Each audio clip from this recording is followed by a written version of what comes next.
নমস্কার বন্ধুরা, এই যে চলে এসেছি আমরা ভূতের বাড়ি। এই দেখো, এই যে সোজা চলে এসেছি। আর এটা 10 বছর আগে 3-4 বার বিক্রি হয়ে গেছে। তারপর আমার মাসিমা কিনেছে, নিজের মাসিমা। তো এই মাসিমা এখানে বসবাস করতে পারেনি, কারণ এর ভেতরে ভূত আছে। ওই দোতলার ওই রুমটায় সত্যি নিজে নিজে দরজা বন্ধ হয়ে যেত, আবার কখনো কখনো বাইরে থেকে লক হয়ে গিয়ে ফ্যানের পাংখা রাত 12টার পরে একা একা এত ঠান্ডার সময় এত জোরে চলে উঠতো, মানে কেঁপে উঠতো সবাই। তার জন্য বেশি দিন বসবাস করতে পারেনি। আর এই দেখো, এর ভেতরটা একদম পুরো জঙ্গল হয়ে পড়ে আছে, কারণ এখানে কেউ এখন আর বসবাস করে না। আর ভূত বলে যদি কেউ আপনারা বিশ্বাস করেন, যারা না করেন তারা এখানে এসে থাকতে পারেন। একদম এক রাতের বেশি কেউ থাকতে পারবে না, এটা গ্যারান্টি। কারণ 10 বছর পরে যে মাসিমানা কেনার পরে অনেকবার ভাড়া দেওয়া হয়েছে, নিজেরা তো বসবাস করতে পারেন, চলে গেছে অন্যদিকে। আর এখানে সেই ভাড়া দেওয়া হয়েছে, অনেকজন এসে রাত একদিনে একই রাত বেশি থাকতে পারে, এক রাত বেশি বেশি 2 রাত হয়নি, কারণ এক রাত মাঝখানে যে এক রাতই মানে ভেতরে থাকতে পেরেছে। এত ভয়ানক, মানে অনেক কিছু হয়েছে ভেতরে, যাদের সঙ্গে হয়েছে তারাই বোঝে, কারণ আমার ভয় করে। আমি একবার এর ভেতরে ফেসে গেছিলাম, তাও পুজোর দিনকে। এখানে পুজো হয়েছিল সেই রাতেই, এই দোতলাটায়।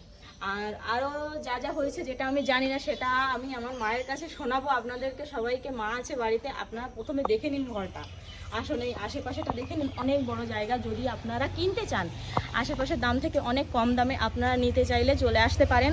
এই যে সেই বাড়িটা, এই দেখো, যদি কেনার ইচ্ছুক থাকেন চলে আসবেন। এই দেখো, বাড়িটা অনেক বড় বাড়ি।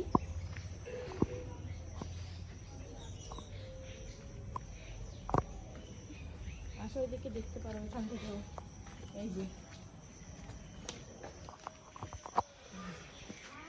ভয় লাগে বাবা আমার এখন। এই যে অনেক বড়, এই যে চলে গেছে ওই যে পেছন পর্যন্ত। এই যে ফুল টোটাল ঘরটা দোতলা বাড়ি।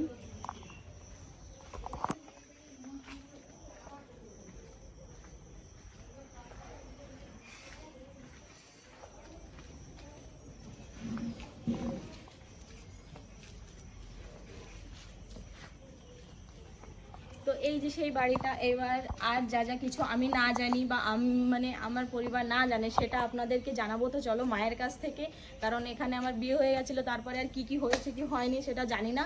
তো সোজা চলে যাব এবার মায়ের কাছে, মায়ের মুখ থেকে আপনাদেরকে শোনাবো, আমি নিজেও শুনবো। তো চলো যাওয়া যাক মায়ের কাছে।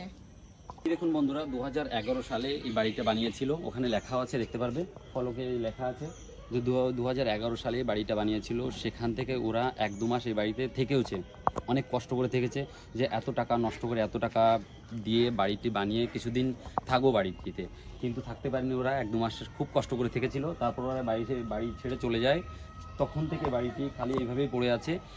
অনেকবার অনেক কাস্টমার নিয়ে আসে বাড়িটি কেনার জন্য, কিন্তু কেউ কেনে না। যখন তারা শোনে, কেউ বাড়িটি কিনতে রাজি হয় না। তো তখন থেকে কেউ বাড়িটি কেনেইনি। এই 2025 সাল চলছে, কিন্তু কেউ আজও পর্যন্ত বাড়িটি বিক্রি হয়নি। তো বন্ধুরা, ওখান থেকে বাড়িতে চলে এসেছি, মাকেও বসিয়ে নিয়েছে। এবার মায়ের কাছে আমি জিজ্ঞেস করব, আর সেইগুলো আমিও জানবো, আপনাদেরকেও জানাবো। তো মা, ওই মাসিমাদের বাড়ি কি হয়েছিল সেগুলো একটু বলো। আমার বোন ওই বাড়িটা কিনেছিল খুব আশা করে, কিন্তু আমার ওই বোন বাড়িতে ওঠার পরে গিয়ে আমার ওই বোন জানতে পারলো ওই বোনের ওই বাড়িতে ভয়ঙ্কর জিনিস রয়েছে।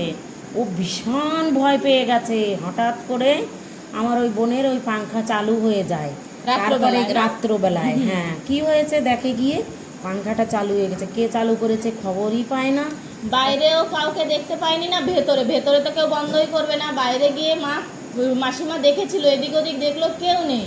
হঠাৎ করে এরকম পাংখাটা চালু হয়ে যায়, আবার বন্ধ করতে হয়। উঠে মাসিমারা সবাই ভয় পেয়ে গেছিল।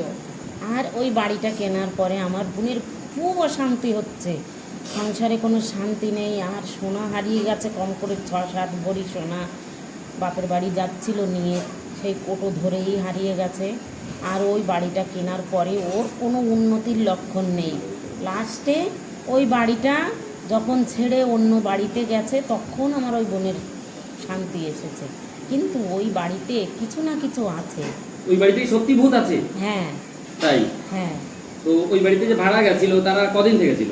ভাড়ারা 2 দিনের বেশি টেকে না, ওরা 2 দিন, মাত্র 2 দিন থাকে ওরা। যেই আসে 2 দিন। তাই দুদিনের মানে বেশি কি থাকতে হয় পারে না। যে আসলো এই যে একটা দিন হলো রাতটা থাকলো, সেই রাতটা থেকে পরের দিনই আর থাকতে পারে না, কারণ সেই রাত্রবেলায় যে ওনাদের সঙ্গে যে জিনিসটা হয় সেই জিনিসটা নিজেদের মধ্যে যেটু ভয় হয় আর সাইডে জিজ্ঞেস করে, কেরুর কাছে জিজ্ঞেস করে যে কি হয়েছে, তারা যেই বললো যে এইরকম অসুবিধা আছে, তারা সেই মানে পরের দিনটা থাকেই নি, ওরা সোজা চলে গেছে। মানে একদম ফুল টোটাল 2 দিনের বেশি কেউ ওই বাড়িতে থাকতে পারেনি। অনেক ভাড়া দিয়েছে আমার দিদিমা, কিন্তু থাকেনি কেউ। তো ওরা তো 10 বছর হয়ে গেছে এখান থেকে চলে গেছে না, হ্যাঁ 7-8 বছর হয়ে গেছে। তারপরে আসে না, না এখানে থাকে না না। না এখানে থাকে না, এখানে তো একেবারে ফেলানো মানে হয়েছে। ওই বাড়িটা এমন ভাবে রয়েছে মানে ফেলানোই। ওখানে কেউ আসলে আপনারা যদি দেখতে চান তাহলে আসতে পারেন, এসে রাত থেকে আপনারাও সেই ভয়ের অনুভব দেখতে পাবে।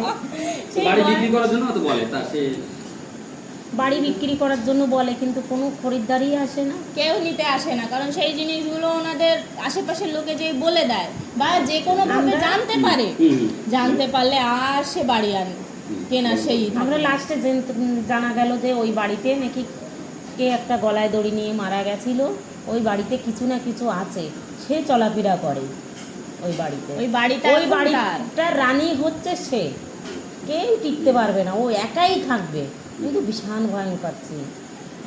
আর সেটা তো আপনাদের দেখালাম সেই বাড়িটা। ওই বাড়িটায় যদি আপনারা এসে ওইখানে থেকে রাত থেকে দেখতে চান তাহলে আসতে পারেন। আপনারা আমাদের বলবেন, কমেন্টে জানাবেন, আমি আপনাদের সেই ঠিকানাটা দিয়ে দেব, এসে দেখতে পারেন। আর আপনাদের যদি মানে ওই বাড়িটা কিনতে হয় সেটাও আমাদের বলতে পারেন, তাহলে আমি মাসিমাকে বলে দিতে পারবো যে আপনারা কিনবেন যেই হোক না কেন। আসলে ভীষণ ভয়ের জিনিস এটা। আমি নিজে একবার ওখানে মানে সেই জিনিসের ভেতরে আমি নিজে একবার পড়ে গেছিলাম। ওই মাসিমাদের বাড়ি যে ঘরে ওঠার যে পুজোটা হয় সেই পুজোয় আমাদেরও নেমন্তন্ন করেছিল, আমি আর আমার দিদিমা গেছিলাম। ওই সেই দোতলা ঘর, ওই ঘরেই আমরা 4-5 জন মেয়েরাই বসেছিলাম, ওই ঘরে আর কেউ ছিল না। হঠাৎ করে দেখি দরজা বন্ধ হয়ে গেল, আর ফ্যানের মানে সাউন্ডটা এত বেড়ে গেছিলো, মনে হচ্ছে কি আমাদের যখন ফ্যানের সাউন্ড বাড়ালে এতটা হয় না, দ্বিগুণ। সেই রাতেরবেলা আমরা মানে বলছি যে আমাদের কেউ দরজা খোলো, আমাদের মুখ থেকে এমন সত্যি আওয়াজ বের হচ্ছিল না, কেমন যেন ওই ঘরটা পুরো দম বন্ধ হয়ে গেছিলো।